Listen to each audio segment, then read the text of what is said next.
हे ओल्या हळदीचं लोणचं तुम्ही कुठल्याही प्रकारची गरम गरम भाकरी, चपाती, वरण, भात, थालीपीठ, दशम्या, गोड दशम्या यासोबत खाऊ शकता।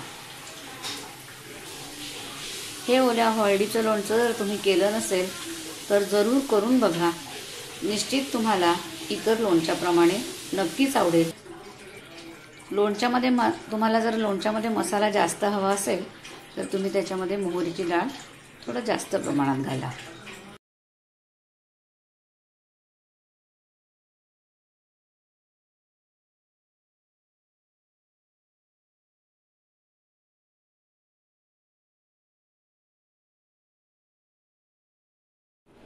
हिवाळा सुरू झालाय आणि हळदीच्या लोणच्याची आठवण येणार नाही असं होणारच नाही।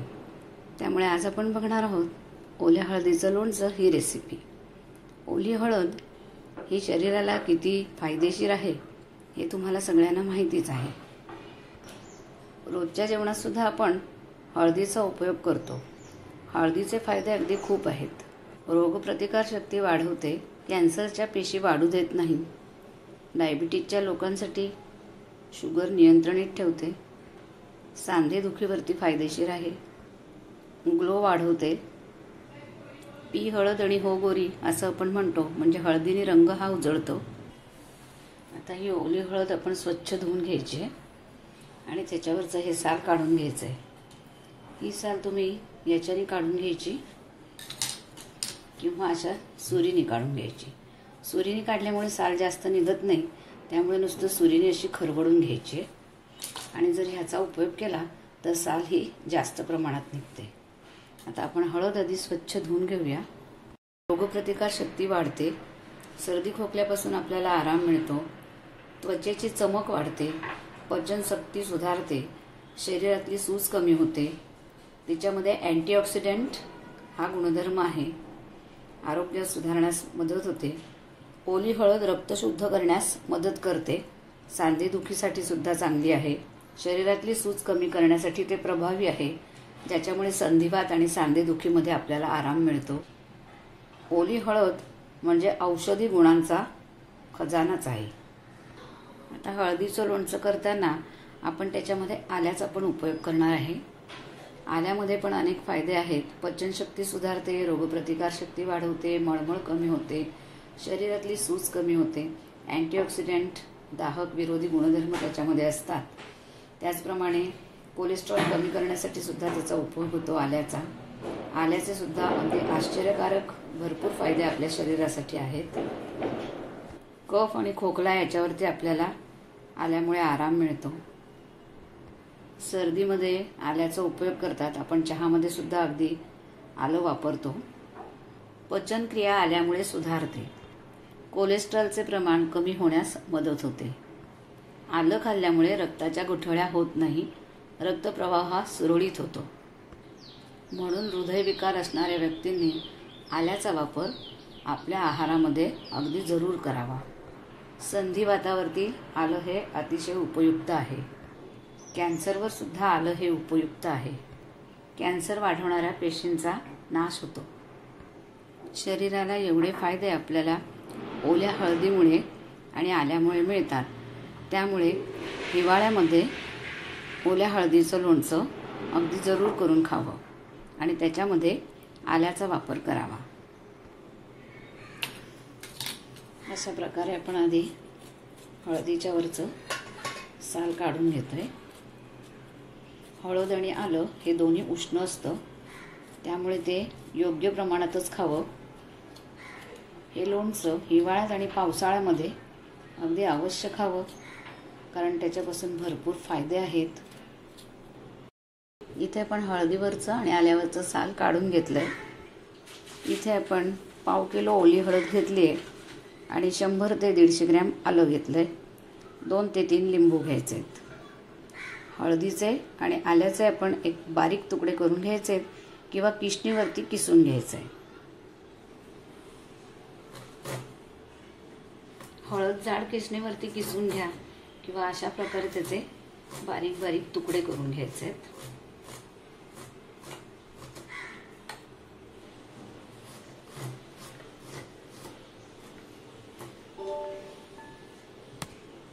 पाहू शकता तुम्ही, आपण इथे ओल्या हळदीचे असे बारीक बारीक तुकडे करून घेतलेत. जास्त मोठे जाड काप करायचे नाहीत किंवा जाड किसणीने आपण ही अशी हळद किसून घेतली आहे. हळद किसून किंवा चिरून घ्यायची आहे बारीक तुकड्यांनी. त्याचप्रमाणे मी हे आलं हे सुद्धा किसणीवरती किसून घेतले.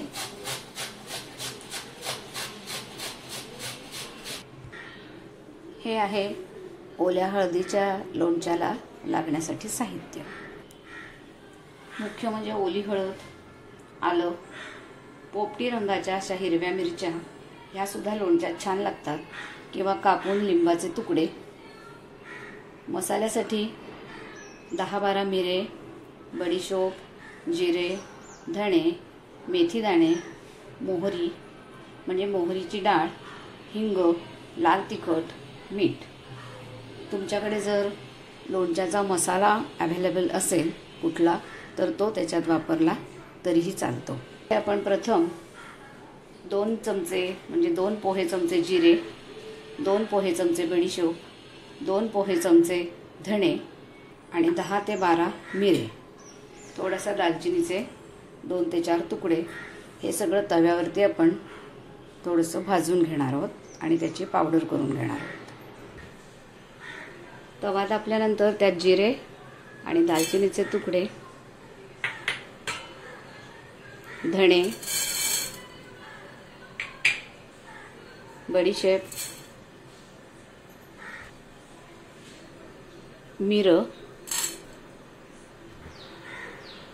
हे सगळं हलकंसं भाजून घ्यायचं आहे. म्हणजे काय होतं, याच्यात असलेलं जे मॉइश्चर असतं ते निघून जातं आणि लोणचं टिकायला मदत होते. त्यामुळे भाजून घ्यायचं आहे. हे हलकेसं भाजून घेतल्यानंतर एका बाजूला आपण मेथीचे दाणे टाकून घेणार आहेत आणि ते पण हलकेसे भाजून घ्यायचे आहेत आणि मिक्सरवरती त्याची बारीक पावडर करून घेणार आहे. याच्याने लोणच्याचा स्वाद एकदम छान येतो.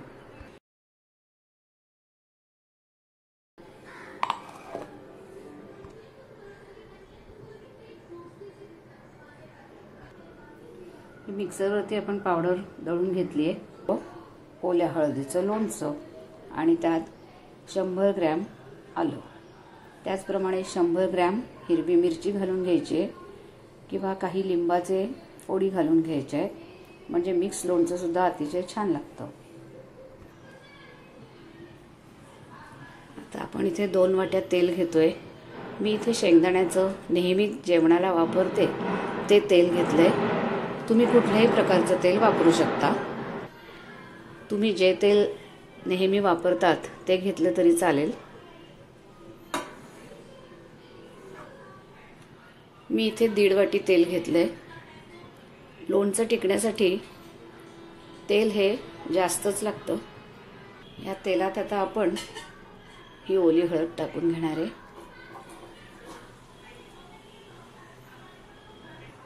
त्याचप्रमाणे हे किसलेलं आलं, हिरव्या मिरचीचे तुकडे, हिरवी मिरची सुद्धा जवळजवळ 100 ते 150 ग्रॅम घ्यायची.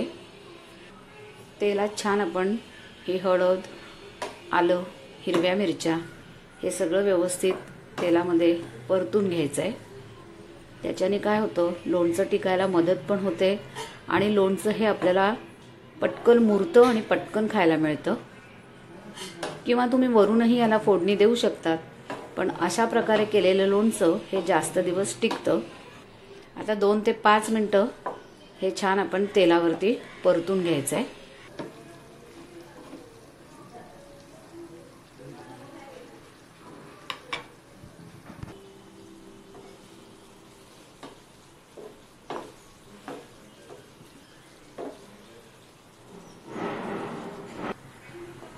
आता हे थोडंसं सगळं बाजूला करून ह्या तेलामध्ये आपण मसाले टाकून घेऊया.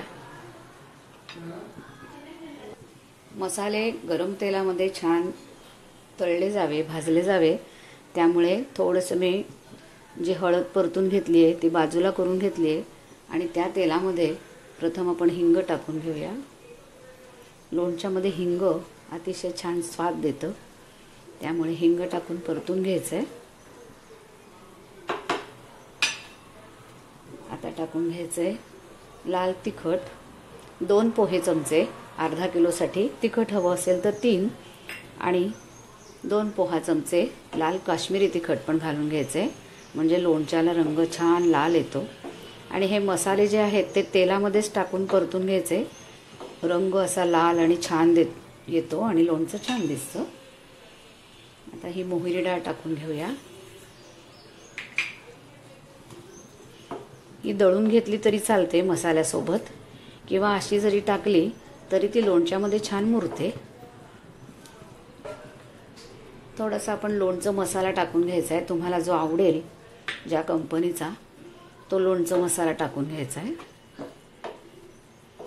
तेलात छान परतून घ्यायचा आहे. तेलात परतल्यामुळे लोणच्याला रंग हा छान येतो. 2 पोहा चमचे मीठ, हे पण छान तेलात परतून घ्यायचं आहे. आता हा मसाला 2 मिनटं असाच आपण छान परतून घेऊया. बघा किती मस्त रंग आलाय. हा जो आपण धणे, जिरे, मिरे हे जे सगळं वाटून घेतलंय ती पावडर, त्याचप्रमाणे बडीशेप आणि मेथी दाणे. मस्त मसाल्याचा छान वास येतोय.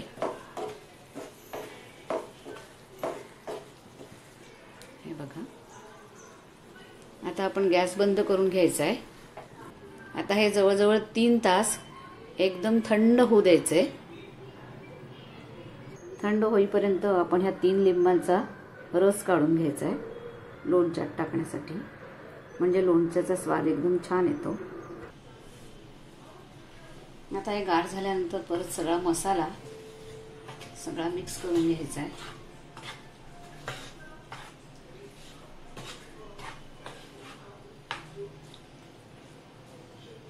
चव बघायची आपण, तिखट मीठ बरोबर झालंय का, किंवा कशाची आवश्यकता असेल तर ते टाकून घ्यायचंय. परत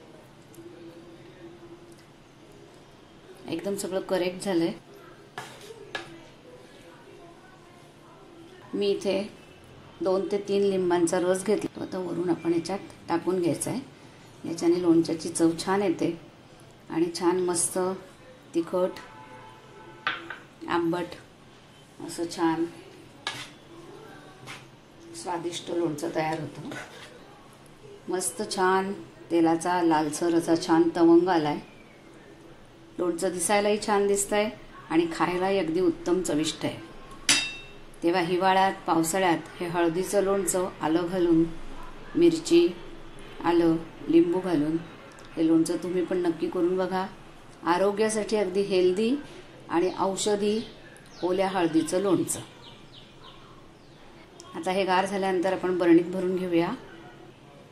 अगदी वर्षभर छान टिकतं हे लोणचं.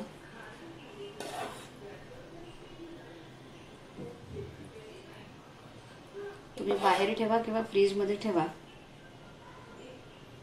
कसंही ठेवलं तरी छानच टिकतं. छान आपण सर्व करून घेऊया.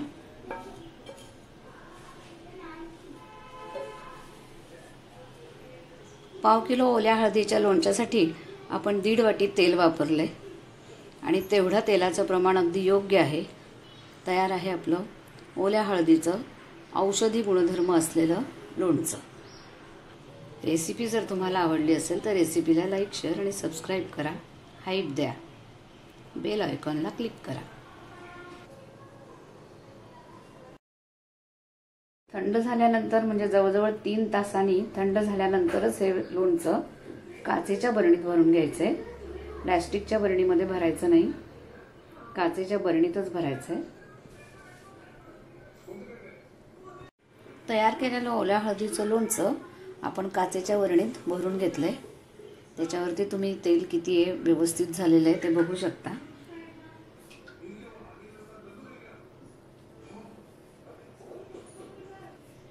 हे लोणचं तुम्ही लगेच पण खाऊ शकता किंवा 7-8 दिवसांनी मुरल्यानंतर ते जास्त छान लागतं.